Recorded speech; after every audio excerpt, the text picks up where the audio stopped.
Hello friend, welcome to my channel. আমি কাকলি পুরকাইত। আবারও একটি নতুন রেসিপি নিয়ে আমি তোমাদের সামনে চলে এসেছি। আজকের রেসিপি কি হতে চলেছে তোমরা তো বুঝতেই পারছো। আমি এখানে মাছ নিয়েছি। এটা কি মাছ কেউ বলতে পারবে? তো মাছগুলোকে আমি ভালোভাবে ভেজে নিলাম। তারপরে নিয়েছি, ওখানে আমি রুই মাছ ব্যবহার করেছি। তোমরা যদি কেউ না জেনে থাকো তাহলে বলে দিই, ওখানে রুই মাছ ছিল ওটা। আর এখানে আমি ঝিঙে, আলু, কাঁচা লঙ্কা নিয়ে নিয়েছি। ঝিঙেগুলি খুব সুন্দর করে আমি কেটে নিয়েছি। ঠিক এইভাবে তোমরা কাটবে যদি তোমরা মাছের ঝোলের সাথে দিতে চাও।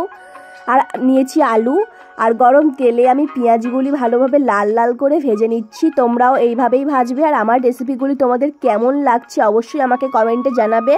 আর তোমরা কেমন ধরনের ভিডিও চাও সেটাও আমাকে জানাবে। খুবই সুস্বাদু একটি রেসিপি হতে চলেছে। পেঁয়াজগুলি ভাজা হয়ে গেলে আমি তার মধ্যে দিয়ে দিলাম আলু আর ঝিঙে আগে থেকে কেটে রাখা, সাথে লঙ্কাও রয়েছে, তোমরা দেখতেই পারছো।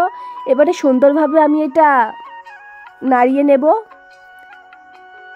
খুব সুন্দরভাবে ভাজতে হবে, ঠিক যেমনভাবে আমি ভেজে নিয়েছি। দেখো বন্ধুরা, প্রায় সিদ্ধ হয়ে এসেছে। যারা ঝিঙে খেতে পছন্দ করে না তাদের জন্য এই রেসিপিটি খুবই স্পেশাল হতে চলেছে। দিয়ে দিলাম পরিমাণ মতো লবণ, দিয়ে দিলাম হলুদ গুঁড়ো, দিয়ে দিলাম আগে থেকে বেটে রাখা আদা রসুন বাটা। এবারে আমি ভালোভাবে নেড়ে নেব। জিভে জল আনা রেসিপি হতে চলেছে। অবশ্যই তোমরা ভিডিওটি দেখো। আর ভিডিওটি যদি অবশ্যই ভালো লেগে থাকে তাহলে লাইক, কমেন্ট, সাবস্ক্রাইব করে দিও। আর আমার চ্যানেলে যদি কেউ নতুন হয়ে থাকো তাহলে সবার আগে আমার ভিডিও দেখতে হলে চ্যানেলটি আগে থেকেই সাবস্ক্রাইব করে রেখো। দেখতে পাচ্ছ তরকারির কালারটা কত সুন্দর হতে চলেছে। আমার চ্যানেলে আগে থেকেই অনেক রেসিপি দেওয়া রয়েছে, তোমরা ভিডিওগুলি দেখে আসবে। আচ্ছা বন্ধুরা, ঝিঙে খেতে কে কে পছন্দ করো আমাকে অবশ্যই জানাবে। আমার তো ভীষণ ভালো লাগে। আর যারা পছন্দ করো না তারা আমার এই রেসিপিটি একবার হলেও বাড়িতে ট্রাই করে দেখবে, অবশ্যই পছন্দ হবে।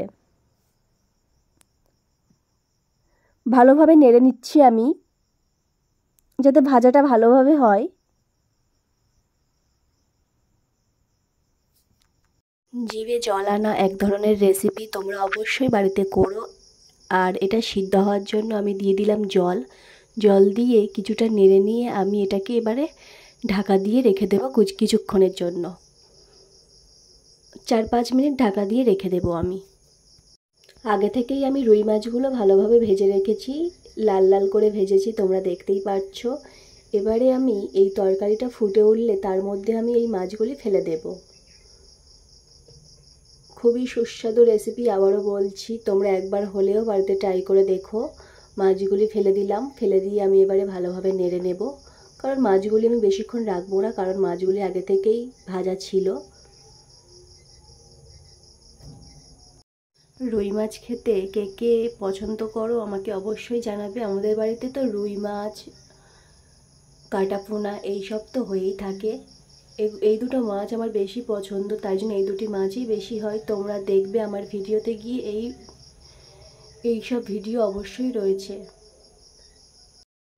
এই যে এদিকে তরকারি ফুটে উঠছে, আর বেশিক্ষণ বাকি নেই, প্রায় হয়ে গেছে। তো এই ভিডিওটি যদি ভালো লেগে থাকে তাহলে একটা লাইক করে দিও সবাই। আর ভিডিওটি ভালো লাগলে লাইক, কমেন্ট, সাবস্ক্রাইব করবে। আবারও বলছি, ওর নতুন নতুন আমার চ্যানেলে রেসিপি চলে এসেছে, তোমরা অবশ্যই দেখো। আর এই যে রেসিপি আমার কমপ্লিট হয়ে গেছে, খুবই সুস্বাদু একটি রেসিপি। তোমরা এতক্ষণ আমার পাশে থাকার জন্য সবাইকে ধন্যবাদ।